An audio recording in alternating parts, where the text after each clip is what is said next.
Warga desa Kohot, Kecamatan Paku Haji, Kabupaten Tangerang, Banten, merayakan status tersangka Kades Kohot Arsin bin Sanim. Warga menggelar pesta kembang api guna meluapkan kebahagiaan. Arsin dan sekretaris desa Ujang Karta bersama dua orang lainnya berinisial SP dan CE resmi ditetapkan menjadi tersangka dalam kasus pagar laut di Tangerang. Namun hingga kini Kades Arsin tidak ditahan oleh kepolisian. Pesta kembang api tersebut digelar secara sederhana di Kampung Alarjiban yang merupakan lokasi terdekat di lahan pagar laut pada Selasa 18 Februari malam.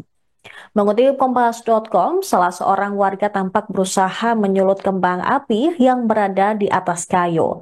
Warga pun bersorak dan meluapkan unek-uneknya setelah pria yang berpenampilan glamor itu menjadi tersangka.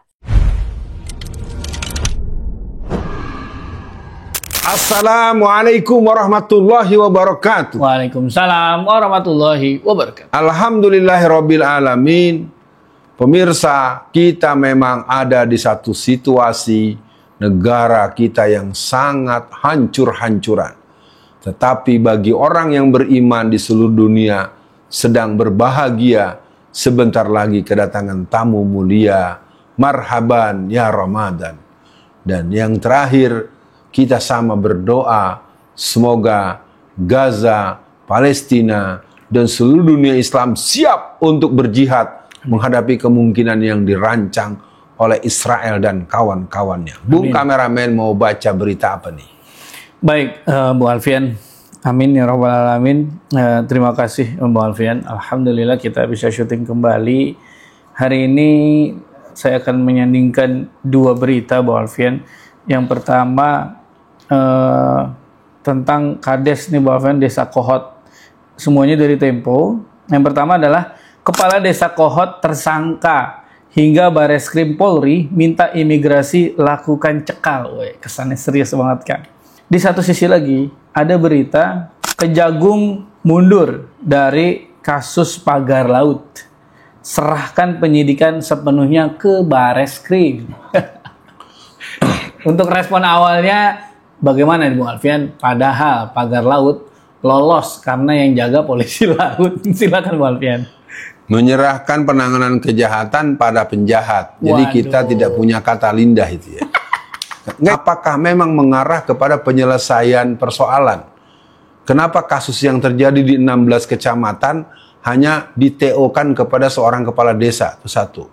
Padahal persoalan ini persoalan yang juga terjadi di Cirebon, terjadi di Bekasi, terjadi di hampir seluruh daerah Indonesia. Jadi kelihatan ini benar-benar terjadi penyempitan proses, lokalisir, seolah ini hanya kesalahan yang dibuat dalam posisi ecek-ecek. Cocok. Nah ini harus dibahas betul, maka Lurah Kohot bukan hanya sekedar dicekal, harus ditangkap, harus dipenjara dia, ditahan dulu sama satu lagi sekretarisnya. Karena ternyata di atas lurah ini yang memerintah nggak disentuh. Di atasnya lagi nggak sentuh, alih-alih menyentuh aguan.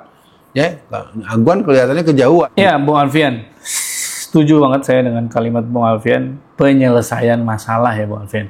Jadi kesannya kalau Kades Kohot ditangkap atau nanti dipenjara, seolah udah selesai. Padahal menurut saya ini harus menyasar aguan dan Jokowi Bung Alfian. Nah kemudian ini kan apa ya Bung Alfian? Masyarakat akhirnya dibuat capek Bung Alfian.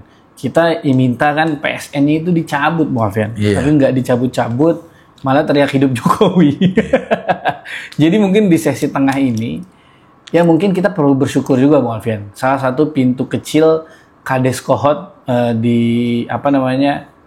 jadi tersangka, mudah-mudahan bisa merangsek masuk data-data yang lain. Tapi yang saya khawatirkan adalah seperti kasusnya bandar narkoba, Bu Alfian. Jadi bandar narkoba masuk penjara, total backup, keluarganya di luar aman, dia dalam penjara aman, jadi dia nggak akan berkicau. Mungkin untuk sesi tengah ini, bagaimana Bu Alfian agar akhirnya ini menuju pada penyelesaian masalah di semua PSN, di semua pagar laut, di semua tempat yang bermasalah, dan juga agar ini bisa menyasar Jokowi dan aguan, Bung Alfian. Silakan. Sebelum saya merespon tengahan ini, saya sebenarnya masih terfikir-fikir ya, Bung kameramen, soal mundurnya Kejaksaan Agung. Tetap ada sesuatu, nggak Iya, mungkin makanya itu. orang yang punya fungsi-fungsi yang sebenarnya punya daya sidik, daya selidik dan daya eksplorasi persoalan kok tahu-tahu mengundurkan diri. Ya, kenapa bisa begitu? Dan ini tetap menurut hemat saya ini harus jadi perhatian buat seluruh masyarakat Indonesia bahwa penanganan kasus di negara kita memang sangat jauh dari harapan. Harapan kita, syukurnya kita masih punya harapan kepada Allah Subhanahu wa taala. Intinya mungkin dari saya di pendapat pertengahan ini, ketika orang-orang berteriak adili Jokowi, tangkap Jokowi dan seterusnya, mohon maaf Pak Prabowo, kenapa Bapak berteriak hidup Jokowi gitu? Itu kan sama juga Bapak bahasa lainnya, lo jangan macam-macam sama Jokowi ya. Hidup Jokowi, nah itu Pak, mohon maaf Pak, itu bahasa kinayah, bahasa majasnya begitu. Jadi mudah-mudahan Pak Prabowo menangkap bahwa ekspresi Bapak berteriak hidup Jokowi oleh para pendukung Bapak, loyalis Bapak, begitu dianggap sebagai sebuah strategi ABCD. Nah tapi tentu sebaiknya itu dipahami bahwa ungkapan itu sangat tidak etis, tidak pantas. Dan jadi sekali lagi untuk di tengah ini, pada seluruh masyarakat, jangan bergeser. Di samping ada masalah-masalah lain, apakah yang berhubungan dengan gas melon, yang berhubungan dengan yang lain, semua masalah-masalah yang lain tetap dihadapi dan diusahakan ada solusinya. Tapi urusan pagar bambu ini jangan pernah lepas, karena ini kelihatannya karena 30,16 km itu udah dicabut semua, Bung Kameramen. Nah kalau dicabut semua, bagaimana kan? Ini kan perlu ada, kalau nanti ada penyidikan, ada proses kan, perlu ada semacam olah TKP. Ya kan bisa begitu. Betul. Nah, kalau olah TKP udah nggak ada buktinya lagi segala macam, punya alasan bilang gak ada kan, jadi benar-benar kelihatan. Dan jauh-jauh hari ada yang ngingetin Bung Kameramen, diambil saja, dicabut, tapi dipastikan ada tempat yang tersisa secara bentuk formasinya kelihatan tuh masih ada gitu. Tapi secara fisik sebenarnya sih di Bekasi juga malah sudah kokoh, belum dicabut Bung Kameramen. Yang dicabut kan cuma yang di Tangerang doang, yang 30,16 km. Kalau yang di daerah-daerah lain di Indonesia nggak ada yang dicabut. Bahkan pengurukan tetap jalan Bung Kameramen kalau Bung Kameramen mau tahu. Jadi proses-proses pembangunan fisik untuk PIK 2, padahal kita udah punya contoh PIK 1. Seperti apa PIK 1 menjadi negara dalam negara. Sekarang PIK 2 malah seolah-olah tidak ada yang berani menghentikan mereka melakukan pengurukan, menambah tanah segala macam, jalan terus. Gitu respon tengahnya Bung Kameramen. Iya, Bung Alfian, di sosmed itu PIK 2 itu jadi punya istilah tempat mabok, Bung Alfian. Emang di sana kan sangat marak tempat minuman keras, kelabing gitu, Bung Alfian. Nauzubillah. Nah, Bung Alfian, mungkin masuk akhir sesi kali ini, Kejagung itu kan kita sama tahu ya, Bung Alfian, belakangan ini banyak menangkap kasus ya, Bung Alfian. Salah satunya Harvey Muiz lah, itu kan yang nangkep Kejagung kan. Makanya yang saya bingung adalah institusi yang belakangan lagi rajin nangkep nih, tiba-tiba mundur. Masa sih Kejagung percaya sama polisi, kira-kira kan gitu? Atau enggak sebenarnya sama-sama aja jahatnya tanda kutip, tapi mungkin bagiannya Kejagung nggak nangkepin begituan. Untuk akhir sesi kali ini, Bu Alfian, ini semakin hari kita semakin kebingungan masyarakat. Ini kalau Pak Said Didu misalkan yang jadi kepala kepolisian, atau Pak Said Didu yang jadi kepala Kejaksaan Agung, ini sangat cepat nih Bu Alfian mengurus kasus ini, tapi kita kayak dieler-eler kalau kata Bu Alfian. Untuk closing akhir ini Bu Alfian, apa pesan Bu Alfian pada masyarakat yang daerahnya terdampak PSN, Bu Alfian, kepada masyarakat yang hari ini bersuara melawan pagar laut, PSN, agar lebih jeli lagi Bu Alfian poin-poin yang akan mereka aksikan, atau poin-poin yang akan mereka demokan, atau poin-poin yang mereka suarakan kepada Pak Prabowo, Bu Alfian.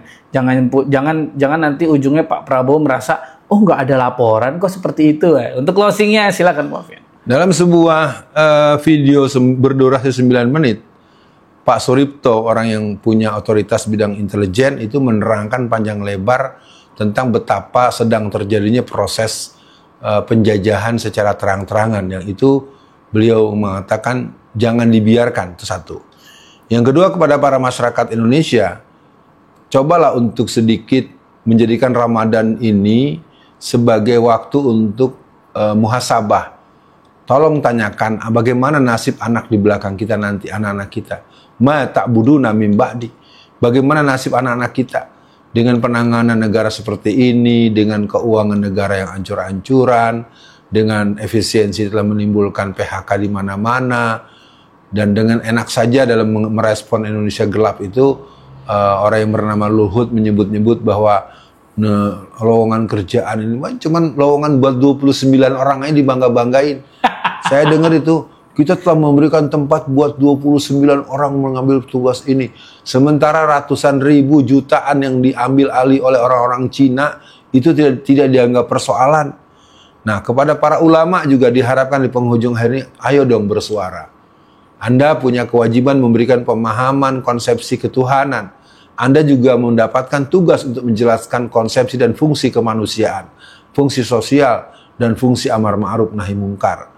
Dan kepada saudara-saudara, pahami bahwa PIK 2 ini merupakan sebuah kompilasi atau akumulasi PIK 1 sampai PIK 11. Jadi PIK 1, PIK 2, PIK 3, PIK 4 itu Bung Kameramen itu dimasukkan ke the big management, Bung. Jadi sehingga dia menjadi sesuatu kelembagaan yang aman untuk melakukan penjarahan, pencaplokan, dan pemaksaan masyarakat untuk menjual tanahnya dengan harga yang ditentukan oleh pembeli.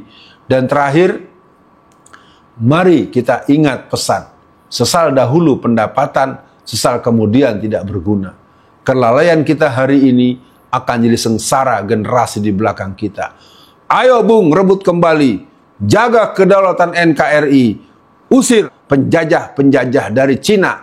Dan kalau Cina yang cinta Indonesia, tentu akan kita ajak mengusir Cina penjajah. Sehingga kita kompak, seluruh rakyat Indonesia, ayo Bung, rebut kembali, ayo Bung, ganyang yang merusak negara. Assalamualaikum warahmatullahi wabarakatuh.